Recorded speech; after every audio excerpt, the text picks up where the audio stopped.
Hey there, my name is Shreya and you're watching my YouTube channel. In this space, I tend to talk about knitting, spinning, fiber crafts, and all the things that fall under that umbrella. It's been a really long time since I have had since I've filmed, since I've had time to film, and I've just been really trying my best the past couple of days to get myself going when it comes to filming. So today is going to be a little bit rusty. I already feel like I don't know what I'm doing, but I figured I just need to get back into the habit of filming and it'll come back to me somewhat naturally. So since the last time I filmed, which was in January, I have knit quite a few things. And if I decided I wanted to come and do a finished object parade, this video would probably be at least an hour and a half long. And I just don't know if I have that much time today. So what I've decided is over the next couple of episodes, I'll wear a different finished object from the past year and I'll talk about it. So this is the first one I'm going to be talking about today. I'm wearing my Stria cardigan by Andrea Mowry. I finished this sometime in October, I think, last year. And this at the time was my longest standing whip. I had started it sometime in January 2022. It took me over a year and a half to finish, with a lot of it being breaks and stuff, but I decided I needed to finish it before the 2-year mark. So this is knit out of Knit Picks palette, held single. And the main color is Oyster, and then the contrast colors, I don't remember. You can look it up on my Ravelry. I've mentioned it many times before, but it's just various different palette colors that I alternated in striping pattern. And the reason this pattern took so long was it's my first cardigan, my first fingering weight cardigan, and half fisherman's rib just takes a long time for it to grow.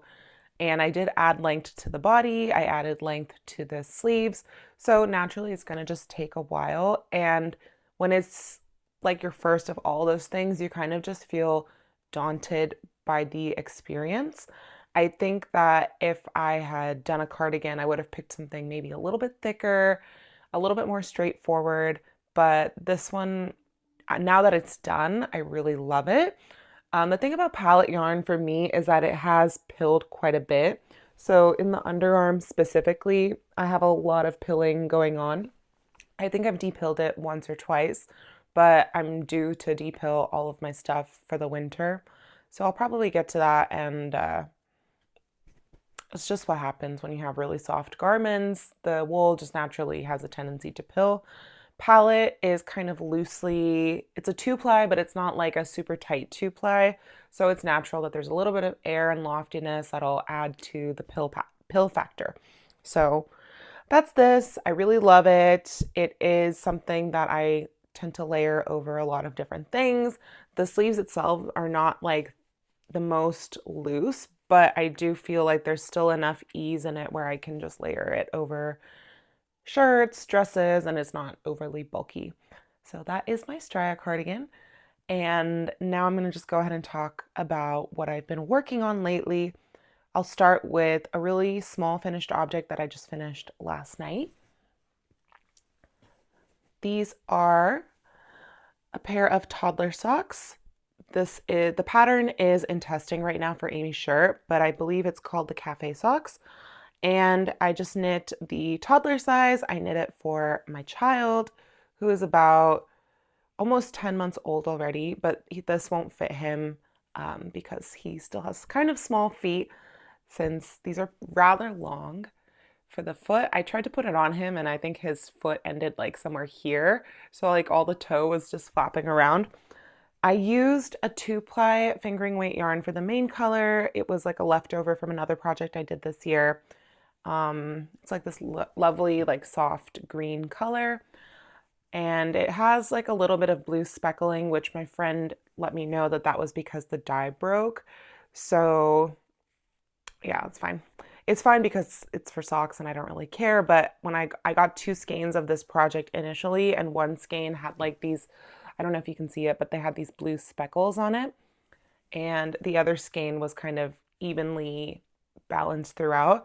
So yeah, my friend told me, she was like, yeah, it's because the dye broke. They shouldn't have sold you that skein. So Awkward, but anyways, that's what it is. And then the heels and toe is, I pulled it from my scrap bin. I don't know what it's from. It might be Sorella, it might be Explorer Knits, a mini skein, but it's just some gray that I thought looked really nice with it. I don't know what the yardage or anything was yet. I'll put it in my Ravelry whenever I do figure that out. I literally just finished it, stuck them upstairs, and then I went to bed last night. So I will get all the yardages and stuff on my Ravelry later, but you can expect this pattern to come out later in September. So that's my first finished object. And now I'll go ahead and talk about the miles and miles and miles of whips that I have going on right now. So I also have another test knit that I'm working on for Aimee Sher.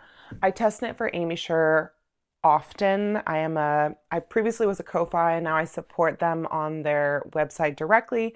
Aimee has a lovely yarn store that they sell yarn for their patterns on the website itself, and I love to support Aimee and all the work that they do. So another pattern of theirs that I have just really, really, really been into is the Hibernate pullover. This is like the DK weight version of the slightly sassy V-neck. And so mine is, oh my gosh, I have so many things. Okay. I have the body done so far. I'm making a really marled stripey version of it using different cones and scraps from my stash. Just pull the bag over. So I have, one of the stripes is this Holst cone in the color charcoal. Another one is this single skein of like purple, green, blue from Knitted Wit. I don't remember the colorway name. I think it's in here somewhere, but okay. I don't want to take forever looking for it, but it's Knitted Wit, and the colorway name, I don't know, it's like a one-off that I got from a yarn store in Santa Cruz, but I thought it really went nice with some of the other colors that I have going on. Then I also have this purple. This is from Anzula Fibers, and the colorway is Freesia.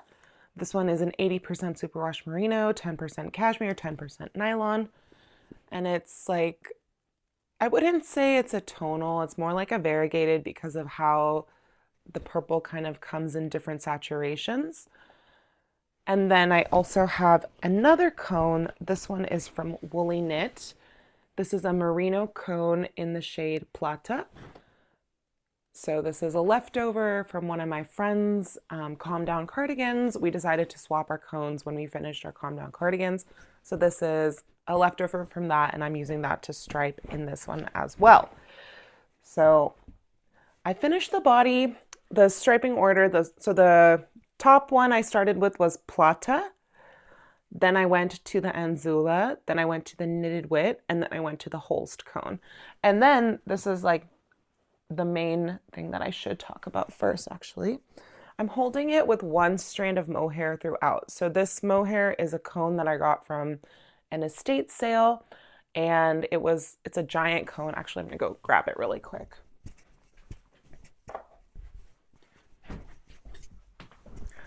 It's a gigantic cone. If I look on the inside, it doesn't say the amount of like grams on it, but I think I've weighed it once and it was like 600 grams of mohair.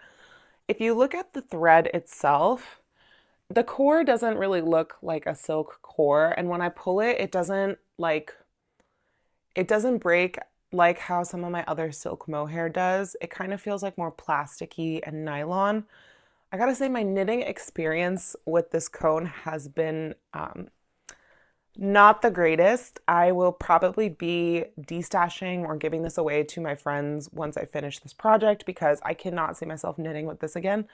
Like, if this is the experience I'm having with this on one sweater, I think I'd rather just get rid of it and buy a mohair in this color for another project I like if I need it. Also, like, do I really need so many sweaters in this color? One would say yes, but I would say no because my color is pinks and mauves most of the time. And I really don't mind having like 10 of those sweaters, but I don't think I could have like 10 of this dark navy, almost like cobalty, but dark version blue. So that is this. And it kind of snags a lot when I'm knitting. So the knitting experience of it, it's like, it feels really tight sometimes, almost like boucle for me sometimes, except I don't snag the stitches quite as much as I do with boucle. But yeah, so this is gonna be like a full length for me. So when I wear it, the ribbing amount hits kind of right at my high hip. And I am also doing 2 at a time sleeves right now. So I have finished 4 stripes on this sleeve. So I decided I'm gonna just do 4 stripes on this one. And then I'm gonna go full length for myself, which is usually like 1 or 2 inches longer than whatever Aimee keeps to pattern. So that's this. This should be coming out also towards the end of September. There have been people who have made multiple of these in the test knit group chat, and I can see myself making another one. Originally, when I put this sweater on for the first time, I was like, oh my gosh, this is so itchy. I don't know if I'm going to be able to wear it. But whenever I've had really itchy sweaters, I've just usually put some hair conditioner in with the bath, and that's softened it up quite a bit. The itchiness factor in this one, I think, is from the mohair. And I think just like it just adds to my general hatred towards this cone. But I think it's like it's a very special and fun piece. And if I don't like it, I can see one of my sister-in-laws or my mother-in-law really liking it. So I will just keep working on it, keep finishing it for the test knit, and then I'll just make a second one for myself in a yarn pairing that I prefer a little bit more. These colors are also not really my colors. I definitely tend to prefer warmer, softer colors, but it was fun just to like kind of use different things up from stash that I had no plans for. And my yarn cones are lasting like so long. There's no way I'm going to finish them anytime soon. So I was like, let me just use a little bit here, a little bit there whenever I can. So yeah, that's that. I did the Holst and the mohair cone for the collar, but the bottom, I ended up just doing that electric purple color. And now I'm a little bit worried about yarn chicken on that one, but we will make do with what we have. I am not buying any extra yarn for this project. If I need to, I will just make my sleeve shorter. It's fine. So that is my Hibernate. And then I have these really cute stitch markers from Aimee's shop on it as well. This is one of the matcha stitch markers from their shop. I don't know if these are still in stock, but I got them from Aimee gifted, and they're just beautiful. And I also have a Hello Lavender moon stitch marker as my progress keeper. So yeah, that's that. Next, let's see what else is there. Okay, now we're gonna get into the things that I am not really working on that often bucket. I have a lot of stuff in here that's like whips that are getting close to the year mark now, and I'm like, ooh, I need to like actually pick them up. So first, I have sweater number 14. This one I started sometime last year. I want to say in October or early November. And I have the yoke and the, this is so floppy. I have the yoke and the neckband done. It's like a rolled rib neckband. I think in the original pattern, it was full twisted rib. And I was like, absolutely not. I'm not doing that. So I just did 1 by 1 rib. And for me, the effect is fine. This is really beautiful yarn. Pulling it out right now, I'm like, oh my God, I need to work on this soon.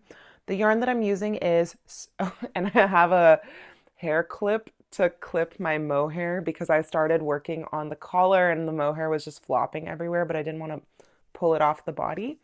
So I am knitting this out of Sorella yarn from the Spring Tonal Hardin. That's the fingering weight. And then the mohair is Knitting for Olive Dusty Artichoke. And this one, the yoke is done, the collar is done. I think I've done, let's see how much of the body. I've done like 1 inch of the body. I think I told myself I wanted to do the sleeves and then go back to the body, but I really don't care anymore. I'm like, I'll just do the body and just get it done, and then I can work on the sleeves and just do those 2 at a time again. I'm really starting to enjoy doing my sleeves 2 at a time because I think like it helps me prevent sleeve island, and I can just see a steady amount of progress, and then it's like one cuff done, second cuff, finally done. So I think I will probably just reattach the yarn and just go on the body, and then whenever it's time, I will start working on the sleeves. I would like to finish this by the end of the year because it's a really beautiful green, and I think it'd be great for like the Christmas time. And I think it'd be really nice. And now that I've pulled it out, I feel like it would be just such a beautiful color to have in my wardrobe. I don't think I have this particular green yet, although I do. This is like one of my favorite sage green colors ever. So that is this. Have to finish it before the end of the year. It's like I cannot let whips go over a year anymore because my motivation tanks like after the year-long mark. So I really need to just push myself and get this done. This is, let me just pull these two out. This is like the main color, and this is the Knitting for Olive. It's almost like a spot-on match. The difference is that when you have like a tonal yarn that's hand dyed, you'll get a little bit slightly more depth to color, I feel, or more like you get like a little bit of light sections, a little bit of dark sections. This one's really beautiful. And I call this my COVID sweater because my husband bought me this yarn when he and my mom had COVID, and I was the only one that didn't. And my mom and I worked together. So I had to handle all the work stuff while she was at home recovering. And then my husband was also quarantining in our house. So I had to handle all the life stuff. So he was just like, I know you've been going through a lot, so let me get you this yarn that you've been really wanting. So he got me this. So yeah, that's the story of this sweater. Next. I don't even know what's in this bag. We will find out together. Oh gosh. Okay. This is my turtle dove shawl. Sari Nordlund did like a little Christmas MCAL type of thing, and I started it along with some of my friends in Pacific Knit West. They were like, we're all gonna cast this on, and I was like, great, I'm gonna do it too. I had just delivered my child though, so I was like less than a month postpartum when I started this, and I was like, yeah, baby sleeps a lot, no big deal, I'll knit this. Baby was sleeping and then was not sleeping, and then I just somehow along the way I just like lost track. The yarn on this is a leftover Knitting for Olive colorway from a sweater. I think another of my favorite things, knitwear sweater that I made, but I just had one more ball left, so I was like, that'd be perfect for a shawl. And I'm using Purl Soho linen quill, and I think this is rose granite if I'm not mistaken. And I have the chart in here, and I have like a pen and a highlighter where I was like working on it actively. So I think I'm like 10 or 12 rows from being done with chart 2, and then I just have decreases left to go. This is really fun when I'm in the flow of it, but I think the problem is that I was just having a really hard time focusing on the chart because I would just be like doing the middle of a row, and then my baby would need something and I'd have to put it down. So I think I could pick this up again and finish it because I really don't think it would take that much time. Like all of this so far took like less than 5 hours, I think. So I could just probably hammer it out and be done with it. And then I'd have a cute little neck shawl that matches all my friends. The cabling detail is like a little lost from far away, but up close it's really cute. And my baubles are really ugly. Like, I don't know what the reason is. Like, I don't know why they're so ugly, but they don't pop. They're really lumpy. They fall to the back all the time.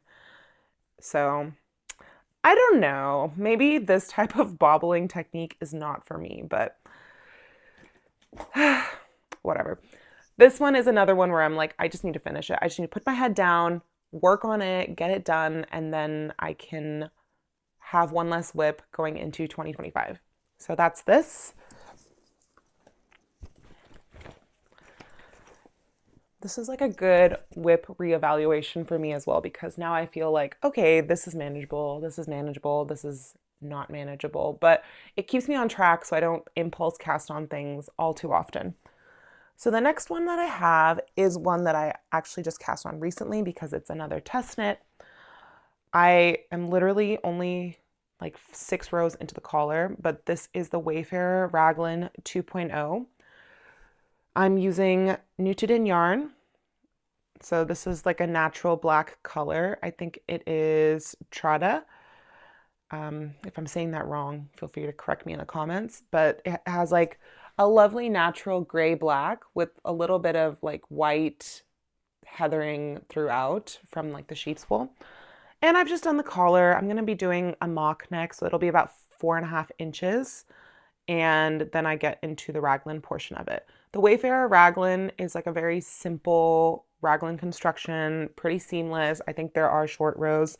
I'm excited to do it because I get to use more Newton. This one is like one of the softer varieties that I have. It's very, very, very soft next to skin. And I really wanted to use this chocolate brown color this year just because I feel like it's very cozy. It feels very cozy. I don't have a lot of brown for myself, but I feel like this is almost like brown black. So I think it'd be beautiful. The stitch marker is another Hello Lavender. Hold on, let me flip that properly. It's like from the mushroom collection that she did with Coast to Coast Yarn Co. when they had their, I don't remember what it was called. I'm just calling it like the mushroom collection. Yeah, I think this is Polypore. I could be wrong, but yeah, that's this. Very little has been done. I need to start working on this maybe as soon as my Hibernate is done because this one has a test deadline of middle of October. And the designer of this, Liv, she already has the Wayfarer raglan out, but she's doing a 2.0. So it's just like an updated version with different yarn options, maybe some different sleeve shaping as well. So that's this. And I'm holding Newton double. It's my preferred method. I'm kind of going a little crazy this time and just knitting straight from plates. Usually I would wind them off into center pull balls, but this time I was like, I can't even be bothered. I'm just gonna go straight from the plate because usually when I'm doing a Newton project, I don't carry it around with me in like a project bag. I usually just do it on my couch or I do it in my office room because I don't really like the feeling of the plates getting touched a lot in the bags because I've noticed then the yarn kind of lightly felts each other, so I just like to keep it in like an open place. So that is my Wayfarer raglan, and this is the swatch that I did for that. And I love the stitch density. I love how there is a little bit of airiness to it in the lightness, but at the same time, like the stitches just really plump up and fill up. So yeah. Okay, then let's see what else is in this bag. Okay, this one is a quick little sock whip. It's like a hoe, a half finished object, a hoe, HFO.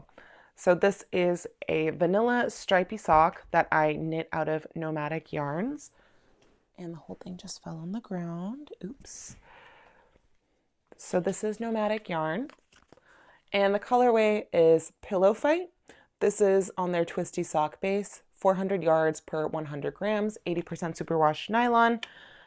Nope, 80% superwash merino, 20% nylon. I'm knitting this on US 2.25 millimeters. I brought this as my only project when I went to Seattle for Flock this year.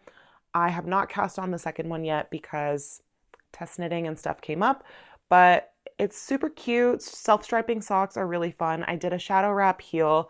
You can see like where the yarn repeat kind of like restarts here. It's like a little awkward, but I honestly don't really care. I just didn't want to break the yarn, have a different color for the heel. I was like, I'm just gonna keep it seamless. It's fun, it's for me, it's fine. So I didn't really take extensive notes about like how many rows I did for the foot because I just tried it on and as I went. So when I do the second one, I'm just gonna have to count how many rows I did before I start the toe. I don't know, I just kind of like flying by the seat of my pants for this one because I was like, I don't really care, like I'm just gonna do it, whatever. So that's this, and I bought this, I think she was having a Gobstopper sale, so I bought it like this. I will definitely have enough for like another pair of socks, maybe for my child or maybe for someone who has smaller feet than me, but I will have leftovers for this for sure. This one is like, whenever I am done with my testing, I'll probably use this as my travel project because socks are just really easy for me to just kind of mindlessly work on when I have to watch my students dance or when I have to just like have something in my purse. It's the perfect size. So I just like carrying that around with me. Then, oh my gosh, this is very chaotic. Lots of yarn attached to things here. Everything just keeps falling down. This is my pressed flower shawl. I have literally done one row. I think you can kind of see the flowers pretty decently. And I'm using, again, Hello Lavender stitch markers. I say one row. I've done one flower repeat. I have not done past that because, you know, life happens and you put it down and then you're like, oh, I need to read the chart. So I need brain space to read the chart. And then it just doesn't happen. So that's where I'm at with this one right now. But let me talk about the yarn. The yarn that I'm using is Aimee. This is, I do not know what the colorway is. I don't even know where the tag is. I think it's somewhere else. I don't remember what the colorway is, but it's Aimee Sport. And it's very, very, like, it breaks very easily. It's like a woolen spun, I think. Beautiful, beautiful softness, but it's a little bit tricky to work with because in the pressed flower shawl, there's a lot of like slipped stitches. So I'm noticing that it's getting really tight. And when there's sections, if I have to increase, sometimes it's very, very difficult to do the increases with this yarn. But I'll just work on my tension throughout and hopefully it gets better. My contrast color is Spin Cycle Yarn Space Oddity. I picked these colors out from Monarch Knitting in Pacific Grove, California, and I picked this out like a year ago, and I really, really like how it's coming together, but the first flower section, it looks really like, it's hard to tell because there's a lot of that similar gray color in the main color of my shawl as well as in the first flower. So we'll see how it comes out when I keep it going. If it's looking like it's a little bit too little contrast, I might rip it out and restart and find a different contrast color. But if there's one thing about me, it's that I hate ripping projects out and I'd rather just stick with it to the end and then decide. But most of the time I'm just like, I've made my decision, I'm gonna live with it. I don't know if that's a good thing or a bad thing, but I just kind of like, I would rather just push through and see what happens. So that's this. We do have a light deadline for this one, which is my friend's wedding, which is in October. Honestly, I don't know if that's going to happen, but I'm putting this out there because I know my friends Serena and Jack are going to be watching this and they're going to be like, Shreya, you have to get this done. So I'm going to put this out there that I'm going to try to get, I'm going to pick this up again this week and I'm going to print out the chart and I'm going to actually get 2 or 3 flower rows done. Okay, it's out there. I need to do it. Please hold me accountable, my friends. Okay, then next. Now I have things that I've like cast on one row, which it's not even worth talking about if it's only one row. So now I'll just talk a little bit about the other hobby that I've really gotten into. Wait. Where is it? Where is it?